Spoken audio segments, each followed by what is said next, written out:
नमस्कार, आप सुन रहे हैं द हॉरर शो। कुछ खौफनाक चीजें ऐसी होती हैं जिसका डर हमारे रोम रोम में समा जाता है। उसे भूलना हमारे लिए मुमकिन नहीं होता और उस डर को कहा जाता है परछाई।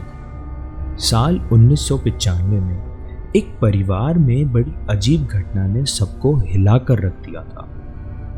ये किस्सा काफी पुराना है पर बहुत डरावना है और आज मैं आपको ये किस्सा सुनाने जा रहा हूँ।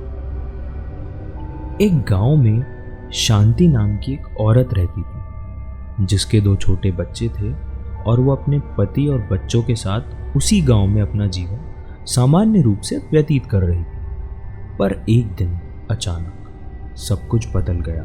हुआ यूं कि एक रात गांव में बहुत तेज आंधी इतनी तेज थी कि कई गांव वालों के झोपड़े उड़ गए तो कई गांव वालों की फसल को बहुत नुकसान हुआ। बड़े बड़े पेड़ इधर उधर टूटकर बिखर गए।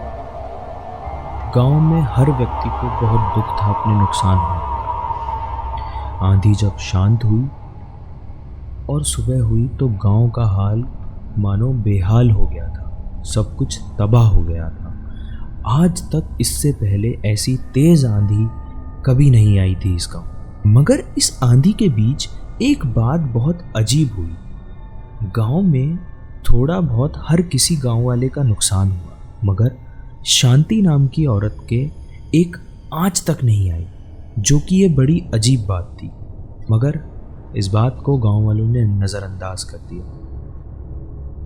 इस घटना के एक हफ्ते बाद जब सब कुछ गांव में सामान्य होने लगा तभी शांति ने खुद में कुछ अजीब महसूस किया। उसने जब खुद पे गौर फरमाया तो उसने देखा कि वह तेज धूप में खड़ी है और उसकी परछाई नहीं बन रही है। पहले तो शांति को यकीन ही नहीं हुआ मगर जब उसने धूप में खड़े बाकी लोगों को देखा तो उसे यकीन हो गया, क्योंकि हर व्यक्ति की परछाई तो सामान्य रूप से बन रही थी पर शांति की परछाई बिल्कुल भी नहीं बन रही। शांति बहुत घबरा गई कि आखिर यह कैसे मुमकिन हो सकता है कि मेरी परछाई ही ना बने। उसने जब ये बात अपने पति को बताई तो उसे शांति की बात पर यकीन ही नहीं। पर जब शांति ने अपने साथ अपने पति को धूप में ले जाकर अपने हाथ को दिखाया तो उसके पति के होश उड़ जाते हैं। वह देखता है कि शांति की परछाई सचमुच नहीं बन रही।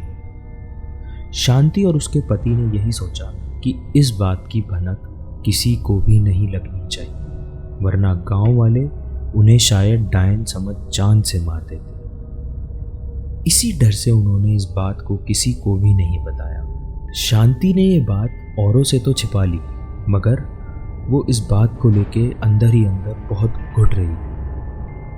शांति की रातों की नींद उड़ गई थी।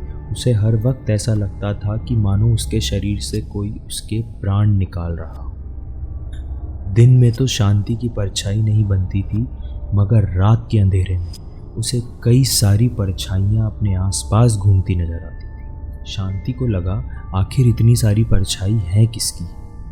ये जानने के लिए वो उस परछाई की तरफ बढ़ती है और परछाई भी शांति की तरफ बढ़ने लगती है। ये देख शांति घबरा जाती है और वहीं बेहोश होकर गिर जाती है।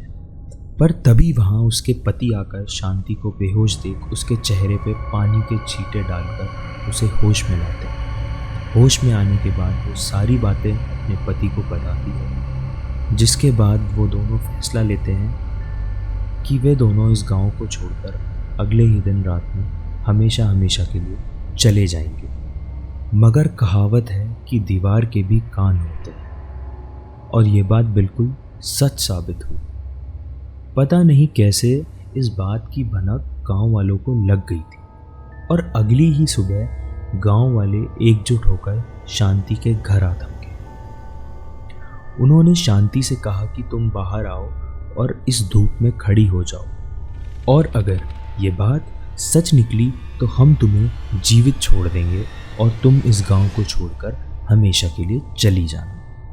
शांति डर के मारे रोने लगती है। वो जानती थी कि आज उसे गांव वाले नहीं छोड़ेंगे। लोगों ने उसे धूप में खड़ा किया तो देखा कि सच में उसकी परछाई नहीं बन रही थी। वहां मौजूद सारे गांव वालों के होश उड़ जाते हैं। वे समझ गए थे कि ये कोई आम औरत नहीं, ये एक डायन है। उन्होंने शांति को जान से मारने का फैसला किया और गांव वालों ने उसे जिंदा जमीन में दफन करने का फैसला लिया। शांति रो रो कर कह रही थी कि मैं कोई डायन नहीं हूं, मेरे 2 छोटे बच्चे हैं, मुझे मत मारो, मुझे मत मारो। पर गांव वालों ने उसकी एक भी नहीं सुनी और उसे जिंदा जमीन में दफन कर दिया। उसी दौरान जब उसके पति ने इस बात का विरोध किया और उन गांव वालों को रोकने की कोशिश की तो गांव वालों ने उसके पति की पिटाई करके उसे एक तरफ कर दिया। फिर उसी रात उस गांव में बहुत तेज आंधी आई। सब कुछ टूटकर इधर उधर बिखर रहा था। तभी शांति का पति शांति की कब्र के पास पहुंचा और उसे खोदने लगता है। तेज आंधी की वजह से उसे बहुत कठिनाई होती है, मगर वो रुकता नहीं है।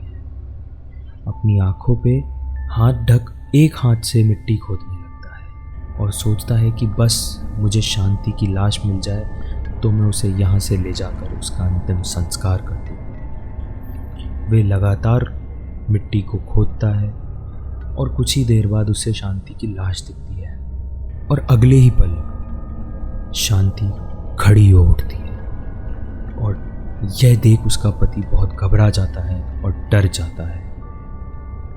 वह सोचता है कि मैं तो इसकी लाश ले जाने आया था, मगर शांति तो जिंदा है। उन्होंने उसी रात इस गांव को छोड़कर जाने का फैसला किया और जाते जाते शांति ने यह श्राप दिया कि आज के बाद इस गांव पे आत्माओं का डेरा होगा और वो आत्माएं इस गांव में रहते हर एक इंसान को एक एक करके मार डालेगी।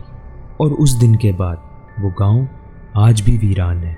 सब कुछ तबाह हो गया और किसी को ये भी नहीं पता चला कि आखिर शांति अपने पति और बच्चों के साथ कहाँ चली गई। ये रहस्य अभी तक रहस्य ही बना हुआ है। अक्सर हम हमारे साथ ऐसी घटनाओं को कई बार महसूस करते हैं और कई बार हम नज़रअंदाज कर देते हैं, मगर यकीन मानो तो हर इंसान को कभी ना कभी एक ना एक बार अपनी परछाई से डर ज़रूर लगता है। कई लोग इस डर को यकीन मानकर भूत प्रेत में विश्वास रखते हैं और कई इसे अनदेखा कर देते हैं। मगर मानो तो सब कुछ है और ना मानो तो कुछ भी नहीं।